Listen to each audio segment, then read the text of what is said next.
The elemental weapons in Breath of the Wild are among some of the most useful items in the game. Whether you use them to disarm an opponent with electricity, burn them to a crisp with fire, or even to stop a group of them dead in their tracks with the ice, these effects all have a wide variety of uses that make them highly sought after in the world of Hyrule. And out of all the different types of elemental weapons available, such as the melee weapons and the rods, the elemental arrows usually tend to be the most popular choice by players. Not only do they act as the quickest way to dish out these elemental effects, each of the arrows have their own reserved inventory spot you can quickly switch between, unlike the weapons that each require a separate slot you could be using for something else. So naturally, in order to maximize damage output with these special arrows, including the bomb and ancient varieties, a lot of players typically pair them with a multi-shot bow like the Lynel bow to increase their damaging potential. Because why only shoot one bomb arrow at an enemy when you could be shooting up to 5 at the cost of 1? Logically, this seems like a really powerful tactic, and the majority of veteran players still use this a lot in the late game, but I'm afraid that this does not work as efficiently as you would expect. Although the illusion of outputting a crazy amount of damage is there, the game possesses some serious nerfs when using the multi-shot bows with the special arrows that make them nowhere near as good as you would have expected, and in some cases make them actually worse than the single shot bows even. But before we get ahead of ourselves to explain how these bows can affect these properties, we first need to go over the baseline stats behind all the elemental effects and special arrows in this game. Because believe it or not, there are tons of hidden characteristics behind every single one of them, such as hidden damage bonuses and other important properties that are never revealed to the player by normal means, despite being very important to learn. But through my research, I was able to figure out every single hidden characteristic behind each elemental effect and special arrow, which will allow us to utilize these weapons as effectively as possible. So with that said, let's get into all the hidden stats behind elemental weapons in Breath of the Wild. To kick this off, it's important to understand that every single elemental power is unique in just about every single way, but the one characteristic that they all have in common is their ability to dish out base elemental damage. Every time you first apply an elemental effect to an enemy, they get dealt an additional amount of damage that is separate from the damage of the weapon you used, and this amount is unique to each element. For fire, an enemy will be dealt an extra 10 damage, for ice it's also 10, and for electricity it's 20. So if we slash at a Bokoblin with a Thunder Blade that deals 22 damage, we will output a total of 42 damage, as the Thunder deals 20 extra points on top of the damage of the weapon, which is pretty simple to understand. There are a couple things to keep in mind with this though. For one, this extra elemental damage cannot be increased via the usage of attack buffs or critical hits like the base weapon can, as they will always deal this exact amount of base damage. And two, a target currently under the influence of an elemental effect cannot receive this additional elemental damage until they are cleared of that effect, so it's most efficient to space these attacks out. And in the case of enemies that are immune to the elemental effects such as Lynels and Hinoxes, this extra base damage is completely ignored, so it's best to just use normal weapons against them.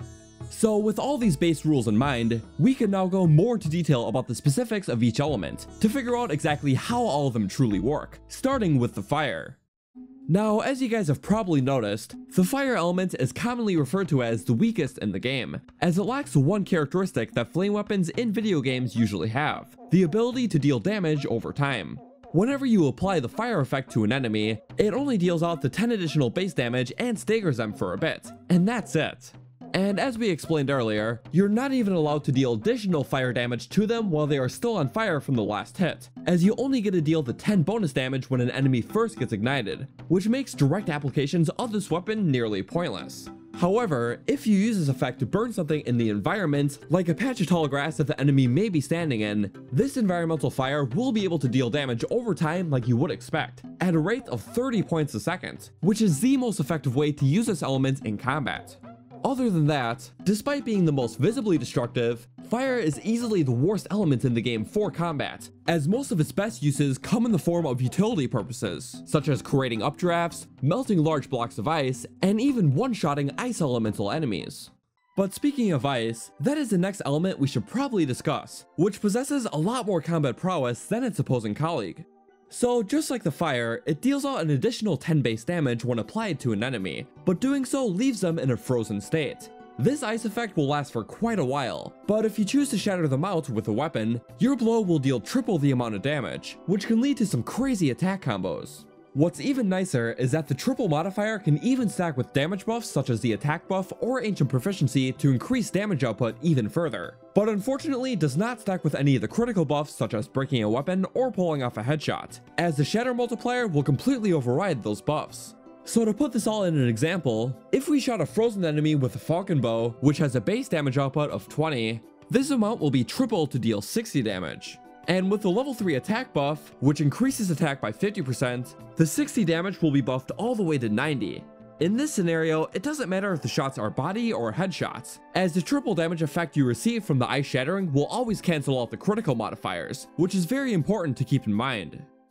The last elemental effect left to discuss, lightning, can be considered the most powerful one of the bunch, as not only is it able to instantly disarm and stun just about any enemy upon contact, its raw damaging potential is truly unmatched. The 20 base damage it deals is already a noticeable step up from the 10 of the others, but where this weapon shines the most is when used against any sort of conductive surface, such as metal or water-soaked objects, as it'll create a 40 damage AoE that'll shock every object in its influence. And the best thing about this is that it can even stack with the 20 bonus damage of striking a target, which can mean up to 60 extra damage in total. So using the same falcon bow from the past example, which has a base damage of 20, we can easily quintuple our damage output by pulling off a headshot to double our damage and using a thunder arrow in the rain to deal 60 extra damage. That adds up to 100 in total, which combined with the stunning and disarming properties of shock makes this combo extremely powerful.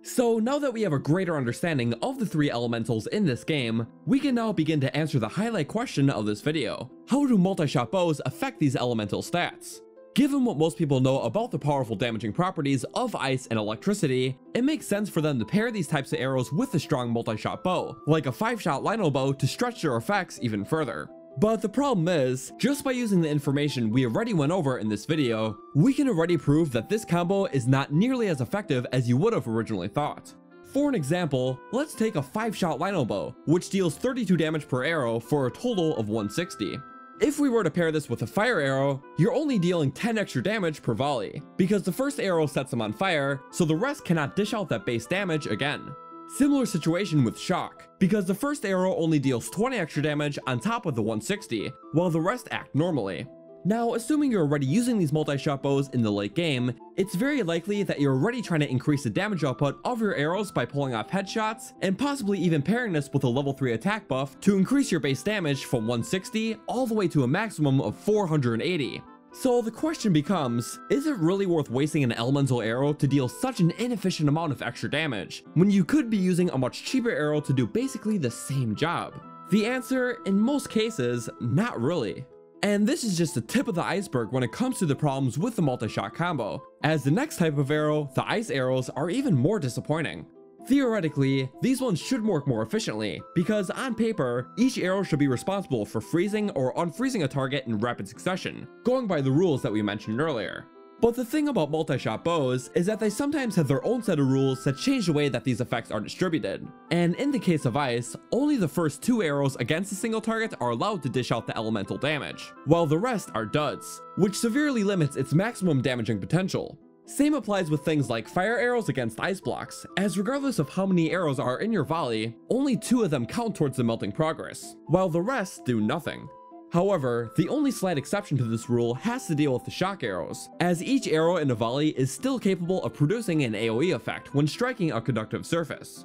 This means that with a 5-shot bow, you can actually crank out an extra 220 damage per shot, which actually is one of the few positive attributes of the multi-shot combo, despite being very situational. There are a few other ones that the multi-shot bows provide that at least make them somewhat more efficient. For one, elemental arrows fired from one gain a special property where they can apply their effects to enemies that they pass without making direct contact, unlike single shot bows that require a direct hit. So it's a neat little bonus if you happen to miss striking your target by a little. And 2, if you happen to strike multiple opponents with one volley, each of them will take this elemental damage one time as expected, which can help increase the total damage output by a tad bit. But since multi-shot bows are still generally only used on a single target, this factor doesn't really help out its case all too much. But beyond this, I'm afraid that the positivity behind these bows ends here, because by far the most commonly utilized arrow people pair with this bow, the bomb arrows, receive by far the most amount of nerfs that make them nearly impractical to use. And in order to explain this, we will have to first go over how these arrows work with a normal bow, so we're able to compare it.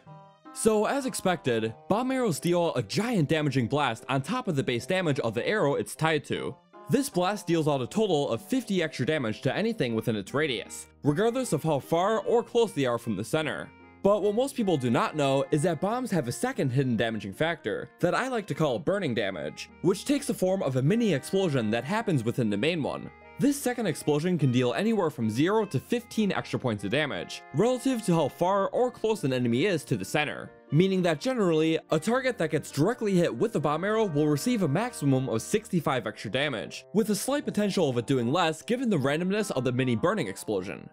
So given this information, why wouldn't a player want to use the bomb arrows with a multi-shot bow? On paper, it makes perfect sense to pair the bomb arrows with one of these bows, but given how OP and game-breaking this move could be, the developers put in a ton of hidden nerfs to make this combo much weaker, but in my opinion, they may have nerfed it far more than they should have. For one, the damage of a single explosion gets reduced from 50 all the way down to 24, which already makes them far weaker than they should be. But what makes this even worse is that the 24 damage per arrow only works when shooting at something in the environment such as the ground and relying off the splash damage, as whenever your shots are directly applied to an enemy, only 2 of them work as intended, while the rest get turned into duds and don't deal any extra explosion damage, despite still showing the visual effect. This means that a 5-shot Lino bow can only dish out a maximum of 48 explosion damage when used against a single enemy, which is literally worse than a normal bomb arrow that does 50. I guess the thing that makes this slightly better is that the burning damage gets increased from 15 to 25,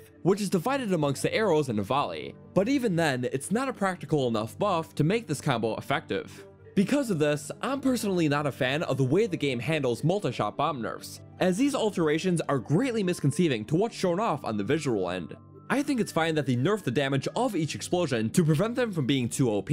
but the fact that most of them act as duds when shot at an enemy despite showing an explosion is honestly really disappointing, and feels like a poor game design choice. So if you guys are feeling the same way about this, then don't worry, because I'm right there with you honestly. But since there's nothing we can really do about it, our only real option is to make the best of this combo by highlighting its most practical applications. Like when fighting a Lynel, it's probably best to stick with your normal weapons and arrows, as your bombs would barely do any more damage. But when facing against a group of weaker enemies, the multi-shot bomb combo can still shine, as the spread of the explosions would still be efficient at taking these enemies down. Just remember that it's not as powerful as you once imagined. But in conclusion, there are still a lot of positives behind the elemental weapons in this game that can make them extremely practical. And after learning all the hidden stats about them, you should now have a greater understanding of how to utilize them efficiently in your future adventures. Instead of just mindlessly firing them off against enemies, maybe you can now try some of the more creative uses we talked about earlier to stretch their effectiveness, like burning the grass with fire arrows to cook enemies, using an ice elemental to set up a massive attack combo, or even using that multi-shot thunderbow in the rain to deal the most devastating amounts of damage. But with that said, that's all the information there is to discuss about the elemental stats in Breath of the Wild. This was easily the trickiest stat-related topic I've had to research on the channel so far, but if you enjoyed it, feel free to leave a like and subscribe if you haven't already for all future content to come. I also have several other Breath of the Wild stats videos about topics such as shield surfing and stat buffs, so feel free to check them out if you haven't done so already. Also, a huge shout out to my amazing patrons and YouTube members for supporting the channel. If you would like to help out for as little as $1 a month, all the info can be found in the description below. Anyways, thank you all so much for watching, and I'll see you guys in the next one.